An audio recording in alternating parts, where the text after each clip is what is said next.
We're starting a new series that I named Supreme Harmony, the Game of Thrones in Imperial China.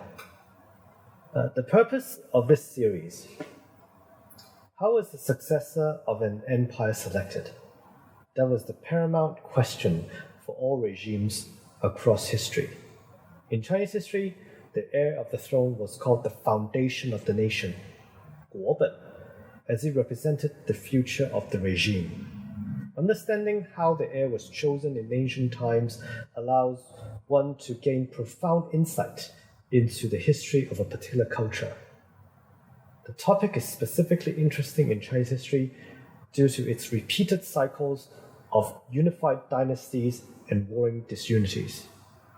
As time went by, founders of a new unified dynasty would learn from the mistakes of previous regimes. A key area that were continuously updated was the hereditary structure of imperial power. That was the very foundation of the empire. The purpose of this series is to extract lessons from the evolution of the hereditary system and the violent feuds that shaped it within Chinese history to provide value for modern-day family businesses. A family business, as the name suggests, seeks to retain either management control or ownership of the enterprise within the founder's household. A transgenerational succession plan is therefore of utmost importance. The founding leader of a business empire would face the following questions when he ponders over the fate of his enterprise beyond his life. Should a main heir be selected, or should a leadership of the next generation be a collective structure? If the leadership is to be a collective structure, how should authority be allocated? Or if an heir is to be chosen, what should the selection criteria be? And finally, how to maintain peace and balance of power in the long run in either situation. The goal of this series is to survey the course of imperial Chinese history and focus on how the hereditary system evolved through some of the key episodes of royal family rivalries in order to provide potential answers for the aforementioned questions. It will draw its attention to royal family feuds that would influence emperors in later eras when they ponder over the structure of succession and the historical context within which they happened. The study will seek to elucidate why certain dynasties with particular succession systems had fewer bloody royal family rivalries, and also their secondary implications.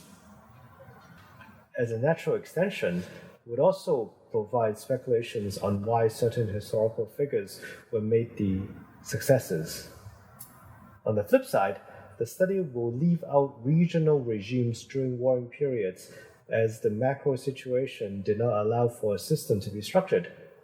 This piece will also leave out full-blown sibling warfare, like the rebellion of the Seven Kings in early Han Dynasty in 154 BC, the rebellion of the Eight Kings in the Western Jin Dynasty from 291 AD to 306 AD, and also the rebellion of Jingnan in the Ming Dynasty from 1399 AD to 1402 AD.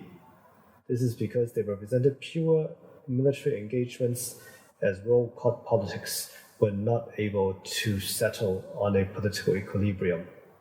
Also, the Yuan Dynasty, 1271 AD to 1368 AD, that succession history will not be included in this study due to the fact that the passing of power had less to do with political maneuvers or succession structures and more to do with immediate physical violence. Now we shall turn to a macro historical overview of hereditary systems and royal family rivalries. Let's introduce the core succession system in ancient China.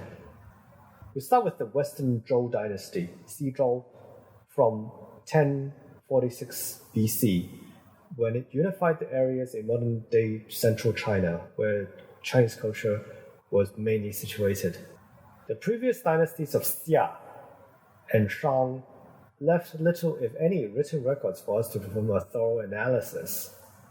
The Zhou system, on which Confucianism was based, emphasized on order. The Zhou regime was ruled by the Zhou king, whose legitimacy was bestowed from above, as he was proclaimed as the son of heaven, Tianzi.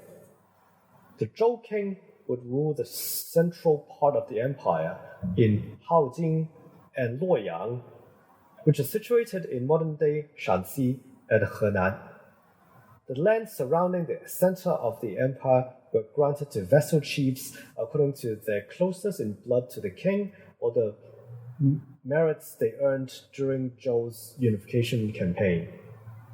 The Zhou regime created the rights of Zhou, or in Chinese, Zhouli, to maintain strict order within and between each echelon of the nobles.